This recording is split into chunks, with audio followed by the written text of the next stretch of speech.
వీళ్ళ భావజాలం. కానీ మన భావజాలం ఏమిటి, వీరి భావజాలం ఏమిటి? బంచ్ ఆఫ్ థాట్స్ అనే పుస్తకంలో గోల్వల్కర్ గారు అని అంటే ఎవరంటే మొట్టమొదటి ఆర్ఎస్ఎస్ యొక్క సరసంఘచాలక్ గారు. ఆయన చెప్పినటువంటి మాటలు, ఆయన ఉద్దేశంలో ఏంటి అసలు అంటే, ఒక హిందువు ఏ విధంగా almighty Purusha Sukta wherein it is stated that the sun and the moon and his eyes stars and the skies are created from his నాభి. ఇది వాళ్ళకు కావాల్సినటువంటి ఆలోచన విధానం. అంటే ఇది అఖిలాండ కోటి బ్రహ్మాండమైనటువంటి దేశము. నాభి నుంచి ఒకరొచ్చారు, కాళ్ళ నుంచి ఒకరొచ్చారు, చేతుల నుంచి ఒకరొచ్చారు. ఇది చెప్పడమే వాళ్ళకు కావాల్సినటువంటి రాజ్యం. ఆ రాజ్యాన్ని వారు అలాగే కట్టారు. Cost is the highest evolved state ever in the world అని చెప్పాడు. అంటే కులాన్ని నిర్మించటం, కులంలో బ్రతకటం, కుల ప్రాతిపదికన ఉండటం మాత్రమే స్వరాజ్యం అని చెప్పాడు. అలా బ్రతికితేనే మనం భారతీయులం అని చెప్పాడు.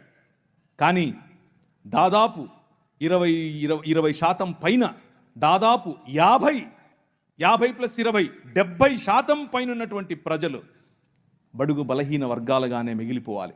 బడుగు బలహీన వర్గాలుగానే చదువుకు దూరంగా ఉండాలి. బడుగు బలహీన వర్గాలుగానే అధికారానికి దూరంగా ఉండాలి. బడుగు బలహీన వర్గాలుగానే విద్యకు, వైద్యానికి, గౌరవానికి దూరంగా ఉండాలి. ఇది వారు కలలు కన్నటువంటి రాజ్యం. వారు కలలు కన్నటువంటి రాజ్యం అదైతే మనం కలలు కన్నటువంటి రాజ్యం ఏమిటి? సమానత్వం.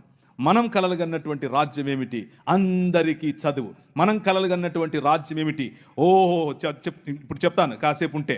కానీ వీరితో పాటుగా ఇస్లామీ సహోదరులు కూడా ఒక మూవ్మెంట్ తీసుకుని వచ్చారు. మాకు ఒక రాజ్యం కావాలి. వారు కలలు కన్నటువంటి రాజ్యం ఏమిటి? వాళ్ళు కలలు కన్నటువంటి నేషనలిస్టిక్ ఐడియాలజీ ఏమిటి అని అంటే, ఒక ఆయన మొహమ్మద్ ఇక్బాల్ గారు, ఇంకొక ఆయన మొహమ్మద్ అలీ జిన్నా గారు, వీళ్ళిద్దరూ కలిసి వీళ్ళిద్దరి యొక్క భావజాలం ఏమిటి అని అంటే, కేవలము షరియా ప్రకారం బ్రతికేటటువంటి రాజ్యం కావాలి. షరియాలో ఏముంటుంది? షరియా అని అంటే అదేదో తినేది అనుకుండేది. షరియా అంటే చాక్లెటో లేకపోతే పాయసమో కాదు. షరియా అంటే అర్థం ఏంటంటే వారి ధర్మశాస్త్రం. షరియా లా ప్రకారం బ్రతికేందుకు ఒక రాజ్య నిర్మాణం చేయాలి అని వారు కలలు కన్నారు. ఇంతకు ఏంటి షరియాలో? అవును ఉందాంలే, షరియా లాలో ప్రాబ్లం ఏంటి అని అనుకుంటున్నారా? నో. షరియా లాలో ఏముంటుంది అని అంటే, నువ్వు వేరే మతాన్ని ప్రాక్టీస్ చేస్తే నువ్వు బ్రతికుండటానికి పన్ను కట్టాలి. దాన్నే జిజియా పన్ను అని అంటారు.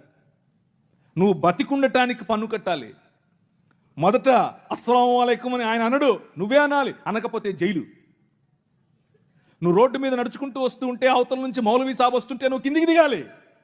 ఎక్కడో విన్నట్టుందా? ఇది సనాతనంలో ఉండేదే, ఇది కూడా కొత్తదేం కాదు.